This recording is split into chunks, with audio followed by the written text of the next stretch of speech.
A fraude satânica prova ser uma poderosa e motivadora força para o mundo.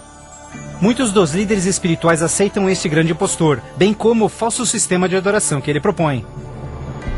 Com a intensificação das calamidades, líderes religiosos creem que o tempo não mais pode ser desperdiçado em convencer o mundo a aderir às doutrinas desse Messias contraventor. Aqui está a paciência dos santos.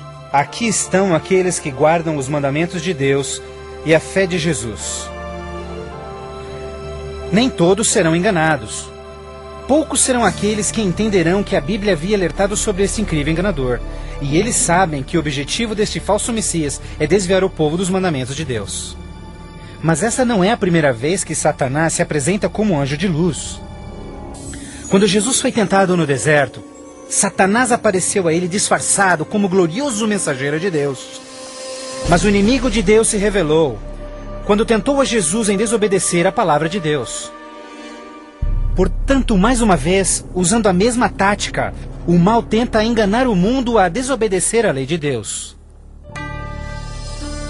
Ninguém pode servir a dois senhores, pois odiará um e amará o outro, ou será leal a um e desprezará ao outro. O mundo chegou a um momento decisivo em sua história. O falso Cristo e o conflito global estão dividindo o mundo em dois grupos distintos: aqueles que seguem a Bíblia e aqueles que seguem a besta. Ansiedade enche o coração do povo, e religião é o tópico supremo de todas as mentes. Entrevistas no rádio e TV, bem como nas cortes em debates, os verdadeiros seguidores de Deus serão levados diante os líderes mundiais. Ali apresentarão poderosas e eloquentes razões bíblicas para sua oposição, onde o falso sistema de adoração foi apresentado ao mundo. Os mandamentos de Deus e o que constitui a verdadeira adoração estarão ao centro de cada discussão. Movidos pelo poder do Santo Espírito, compelidos pelo argumento bíblico dos servos de Deus, milhares em todo o mundo converter-se-ão desde suas igrejas sem vida e se posicionarão junto aos impopulares, mas verdadeiros seguidores de Jesus. O que nos resta? Devemos obedecer a Deus ou ao homem, à tradição popular ou à Escritura, dividindo assim o mundo inteiro em dois grupos. De um lado, aqueles que receberam o selo de Deus, e do outro lado, aqueles que receberam o sinal da besta. Aquele que é injusto, siga sendo injusto. Aquele que é sujo, que siga sendo sujo. Aquele que é justo, que siga sendo justo.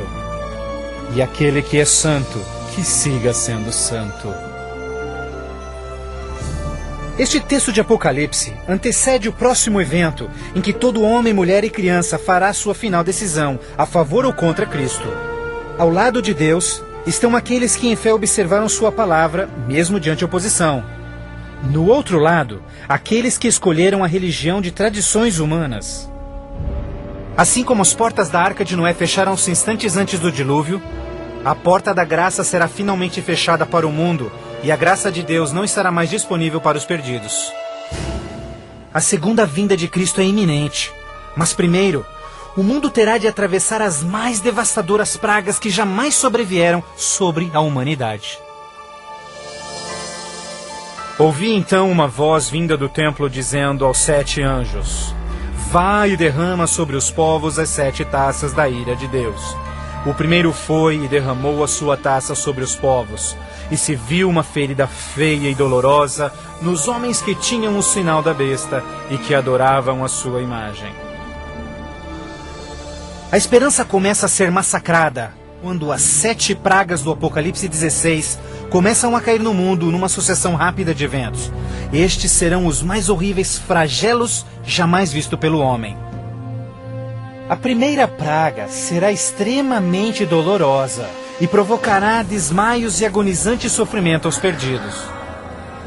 Mais 6 devastadoras pragas rapidamente virão. O mar e os rios se tornarão em sangue. O sol terá tal força que provocará queimaduras com sua intensidade. De tal forma, praga após praga virão. O terror reinará, tornando o mundo inteiro prisioneiros do pânico. Durante este período, alguns dos salvos encontrarão abrigo em locais isolados e remotos, onde serão protegidos e mantidos por anjos do Senhor. Outros lançados em prisões. embora aparentemente abandonados pelo homem, não foram esquecidos por Deus.